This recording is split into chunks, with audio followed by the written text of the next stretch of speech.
Finding a venue can be one of the first steps of planning your perfect wedding, but from style to budget, there can be an array of options. So we've asked Jessica Berry from Ashley Manor Properties to talk with us today about where you start when you first get a bride coming to you. Where do you take them? I always tell people to sit down and look at their budget and look at the style that they're looking for. Is it going to be intimate and romantic? Is it going to be very grand, elegant, and formal? Talking to their families to kind of decide, and talking to their fiancés to decide what they're expecting their wedding day to look like, their visions, and most of all, the budget. As far as venues, it can be very complicated on what to choose. So I always tell people to start with that.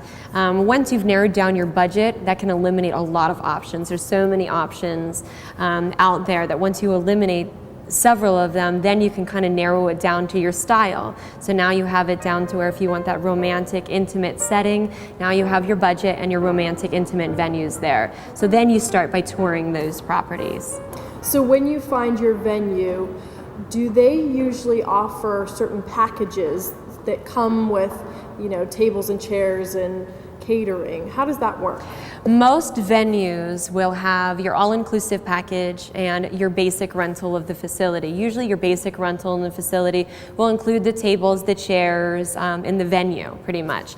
You're going to be bringing in your own wedding planners if you want one. You're going to be bringing in your own caterer, your own cake, your own DJ, doing more of the hard work for you.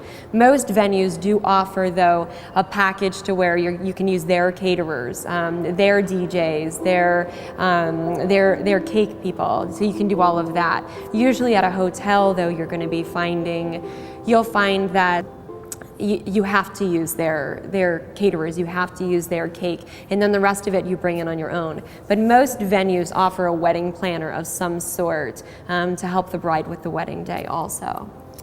Do you see a lot of people coming here from out of town, destination? Maybe this is their destination wedding. We do have a lot of destination weddings.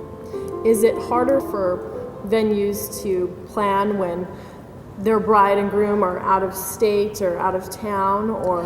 Not at all. Most of the times when they're doing something out of town, they trust the knowledge of our wedding planners, so the wedding planners will then design a package for them. Sometimes you have that bride that's like, you know what, I like these colors, design something for me. So she shows up on her wedding day and everything's done for her.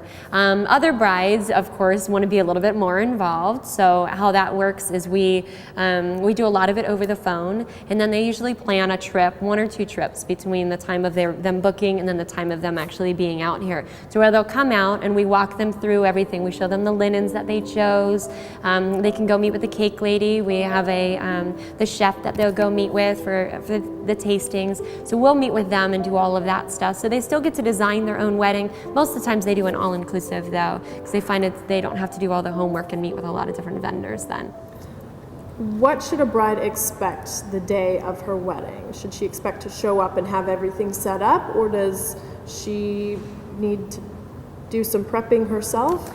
I would say for our facilities here, it is where the bride just comes in. If she's doing a basic rental of the facility, it's a little bit more work on her side because we don't have as much involvement with those vendors. We don't know their style as much either. So if it's a different caterer, they might show up at 3:30 and need 8 new tables. Or if it's a different DJ, he might need an extra table where our DJ might just need 1. So it's learning kind of as we go with the basic rental of the facility as far as how different vendors work. Usually we'll have a meeting with those vendors and check in with them, but it is a little bit more work on the bride's side. But we're there to help her out, making sure that she's making good decisions on the vendors that she is choosing, because they are able to bring in whatever vendors they'd like. So if it's their parents catering because they needed to save money, then we help them with making sure they have appropriate china, the silver, making sure that all their ducks are in a row before they even get here. So we like to have that all handled before. With the all-inclusive package, they come in. They come in, they have fun with their bridesmaids and their families and go do pictures, and we take over the rest, really. So we send out the favors, we work with the vendors, and most of our vendors, they already know what to do anyways. So they come in, they do their thing, the bride comes out, we get her ready for the ceremony, and then the rest of the night, she's just there having fun. We tell her where she needs to be and when she needs to be there. How does one facility differ from another in this industry? They vary in many different ways. Earlier we had talked about the food and beverage minimums, requirements of using certain vendors. I always say that some are very simplistic. You walk in, there's a basic rental, there's an all-inclusive package. That's what we have. So once you walk out, you know exactly what you're spending. Some of the other venues are a little bit more of kind of piecing things together. Our venues, you go to 11:30. Some other venues, you can only go to 10:30. So they do vary in many different ways. I always say that when looking for a venue, go simple. You want to find something simple. Don't try to map pieces together as you go. Know what you're spending when you walk out the door. You just have to make sure you stay focused on what you're wanting to spend and what your theme is, and really paying attention to the fine line items there. So a couple different package options. How do those differ in price? In price, as far as the basic rental of the facility, it's all usually determined on the time of year and the day of week that you get married. If you get married a Monday through Thursday, you're definitely going to save on your cost. If you get married on a Friday, Saturday, or a Sunday, those are your prime wedding days, and you're going to be getting into a little bit more cost with those. As far as differing in price with the all-inclusive packages, that has your catering, the cake, the DJ, your flowers, all of those items already included in those in most free-standing facilities. So those, you're going to be looking at an additional probably $12,000 for an all-inclusive package, or $10,000 at least for an all-inclusive package, and that would be based on probably about 100 to 150 people. Do you need a lot of time to plan? How much time in advance? 6 months, a year, 2 months, a week? As soon as you know the date, you book it. So as soon as you know the venue, book your date, because ours is 2 years out. So you don't want to be stuck in that situation to where you find the venue, love this castle, love Ashley Manor, and now you're stuck to where you don't have the date that you want available. When a bride comes to you, what questions should she be asking? I would say your most important question when you walk into any venue or you are inquiring about pricing is make sure of food and beverage minimums. And what does that mean? So 150 people, food and beverage minimum, that could mean that you're getting a one entree menu. It could mean that you're getting a cookie cutter sort of cake, one that you're not really going to design on your own.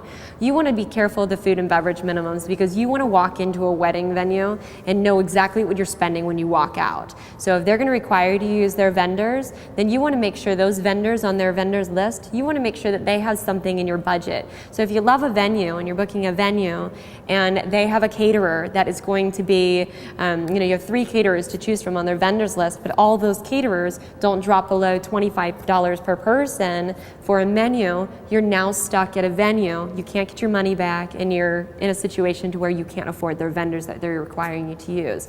Then you're forced in that situation to spend more money than you actually have. So you really want to be careful about those minimums. Also being careful about those preferred vendors, and then also their policies. A lot of places have noise ordinances. You can't go past 10:30. The music has to be turned down on this day of the week. If they're in a residential area, a lot of times you're going to run into those sort of problems. So just depending on your style, if you want to party till 1, 2 in the morning, there's places that allow that. If you want that party, you're not going to be stuck at another place that's going to have a noise ordinance of 10:30, and you may not be aware of that until you're actually sitting down signing a contract. Jessica Berry, thank you so much. Thank Jessica you. from Ashley Manor Properties.